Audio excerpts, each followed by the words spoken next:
চট্টগ্রাম বন্দর ডিসেম্বরের ভিতরেই বিদেশিদের কাছে হস্তান্তর করা হবে। অন্তর্বর্তী সরকারের এই পদক্ষেপটার প্রতি কৃতজ্ঞতা প্রকাশ এবং তাদেরকে ধন্যবাদ দেই যে তারা এই সাহসী সিদ্ধান্তটা এত ষড়যন্ত্রের পরেও এখান থেকে তারা বের হন নাই, এটাতে তারা আপনার বাস্তবায়ন করার পথে আছেন। এজন্য সরকারকে আমি ধন্যবাদ দেই।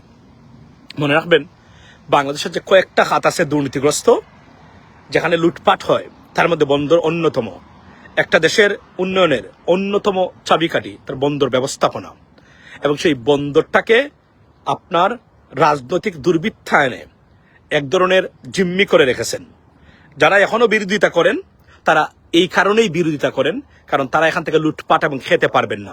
আমি এটার জন্য ধন্যবাদ দিই। এবং আপনারা মনে রাখবেন, বন্দর বিদেশিদের কাছে বা আরব আমিরাত এর এই বিখ্যাত কোম্পানি যারা খুদ ইসরায়েলের মতো দেশে, আমেরিকার মতো দেশে বন্দর ব্যবস্থাপনায় জড়িত, তাদের কাছে দেওয়ার বিরোধিতা যারা করেন, তারা বন্দরেরকে জিম্মি করা লুটপাট এবং সিন্ডিকেট বাণিজ্যের অংশ বা পার্ট বলে মনে করি।